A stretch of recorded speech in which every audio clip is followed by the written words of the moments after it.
Hello, I'm here with Lorna. Hello. And we're going to talk about a little bit about anxiety. And the reason why I'm still going to do it, even though I'm feeling a little bit of anxiety at the moment, is because then you'll know that it's genuine, and sometimes it's not easy to do things, but you just power through and do them anyway. So Lorna's actually my therapist, and she's helped me. You wouldn't know it when I'm talking all funny like this. This is not a great advert. No, it is a great advert because I just wouldn't have done it otherwise. I wouldn't even be able to do a YouTube channel and stuff without you. So you've been amazing. But I thought perhaps we could help other people a bit by giving a few little points. You've been explaining to me quite a lot this morning about how you can help your self-esteem.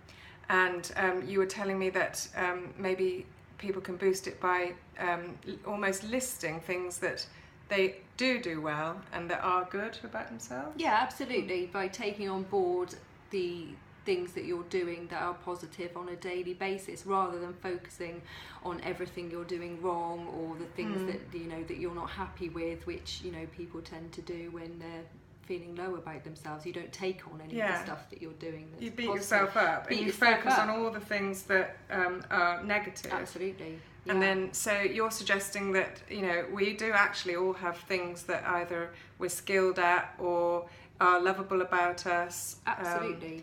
And so we could list those every day. We have to think about them. I mean, it's good to get in the habit of doing it, I think, every day, just to start with, to start boosting your self-esteem, because you won't be used to it. You won't be used to praising yourself or taking on board any a lot of of the people stuff that you're doing. are their own worst enemy. You were saying, like, the way I speak to myself, I wouldn't speak to anybody else. Absolutely. And so why would I speak to me like that? It's not beneficial. It's not beneficial, and it's behind most anxiety is perfectionism, is not feeling good enough somehow. So you want to start a dialogue with yourself that is helpful. Yeah.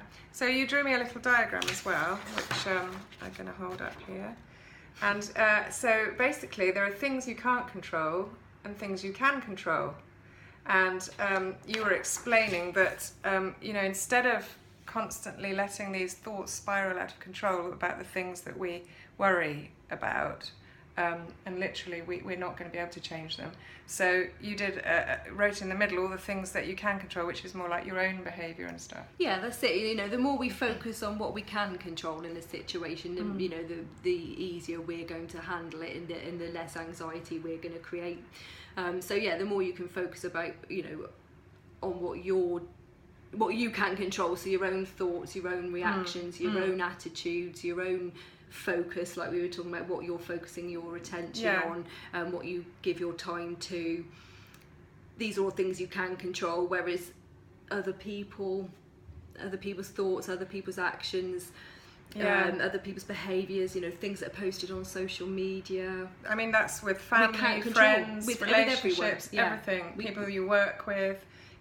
Sometimes people get very upset about other people's behaviour and they take it on, don't they? Yeah. But really, sometimes it's not your issue, and you could think to yourself, that's not my bus to drive. Exactly, and take control of the way you're thinking about it in a more helpful way, or do something to take action. If you are worried that a friend's, perhaps you're thinking that a friend is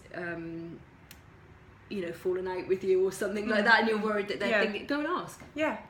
Take control. Do something about it, and you'll find out probably. Sometimes, with all these methods of communication, we sometimes might think that someone's ignoring us, aren't we? Because they might have seen the message and not replied. Yeah. And social media tells you if someone's read it. And so I know that people do worry about that. They think, oh, the person's ignoring me. And in fact, they're probably in the middle of something else, or they've got someone with them, or the phone rings or something. And there's probably a very good reason for it. Absolutely, and focusing your thoughts around all those things are just things you can't control. They'll get back to you when they get back to you, won't they? If you're worried, then ask them. Yeah. If you're really that worried. And if they're a good friend, they'll be honest with you. Yeah, absolutely. And it'll be worth maintaining your friendship then. Whereas if they haven't got anything to say about it, then probably you weren't matched anyway. Absolutely. Yeah. Well, thank you ever so much for letting me video you. We have managed to keep it under 5 minutes. We've done quite well there, haven't we? We could have waffled on for hours. I know. And also, if anyone's watching this that has any questions about anxiety and other questions, then do feel free to put them in the comments, and we'll get back to you. Okay, thank you. Bye. Bye.